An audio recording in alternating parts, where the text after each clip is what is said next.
বর্ষার বৃষ্টিতে জল জমে বিপর্যস্ত হাওড়া শহরের জনজীবন। শহরে নিকাশি ব্যবস্থার উন্নয়নে ইতিমধ্যেই জোর কদমে কাজ শুরু করেছে হাওড়া পুরসভা। পুরসভার সঙ্গে যৌথভাবে এই কাজে হাত মিলিয়েছে কেএমডিএ। রাজ্য সরকারের বরাদ্দ 15 কোটি টাকায় শহরের বিভিন্ন এলাকায় নিকাশি সংস্থার কাজ চলছে।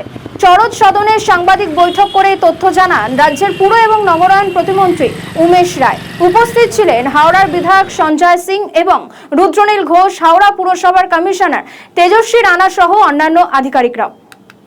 মুনিসিপাল কর্পোরেশন একটা টোল ফ্রি নাম্বার বের করে, একটা হোয়াটসঅ্যাপ নাম্বার বের করে, একটা ইমেল নাম্বার বের করে, আর কিছু হয় না, কাজের কাজ কিছু হতো না। আমি দেখেছি পার্সোনালি ডক্টর সুজয় চক্রবর্তী প্রত্যেক 15-20 দিন পর সাংবাদিকদেরকে ডেকে একটা নতুন কিছু না কিছু, এটাকে আমরা কি বলি, একটা পটাকা ছাড়তেন। আমরা এই করছি, সেটা জাস্ট আই ওয়াজ ছিল, কাজের কাজ কিছু হতো না। কেন যে আমরা তো হাওড়ার বাসী, আমরা দেখেছি। আমি কিন্তু আপনাদেরকে বলছি যে একটু সহযোগিতা করবেন।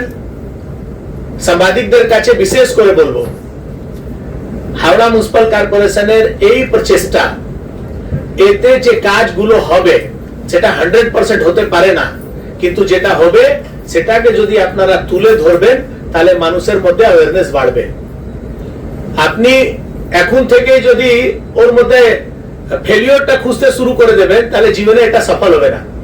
আপনারা সহযোগ করুন। ছোট ছোট অভিযান দেখলাম আমি হাওড়া মিউনিসিপাল কর্পোরেশনের ফেসবুকে, মানুষ বলছে যে আমার এলাকায় জল আগেও জমতো, এখন জল কম সময় জমছে, বেরিয়ে যাচ্ছে। এখনো হাওড়া এরকম জায়গা আছে যেখানে 3 দিন 4 দিন জল জমে, কিন্তু ওটা বললে কি হবে, মানুষের মধ্যে একটা আশার কিরণ ঘটে যে না, আমার শহর ঠিক হচ্ছে।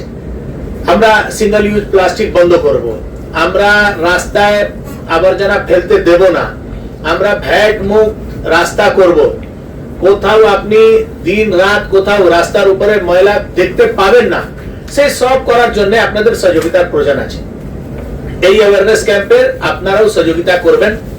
এটা একটা টোল ফ্রি নাম্বার বললাম, এর সঙ্গে সঙ্গে আপনারা সবাই জানেন যে জনগণনা শুরু হচ্ছে।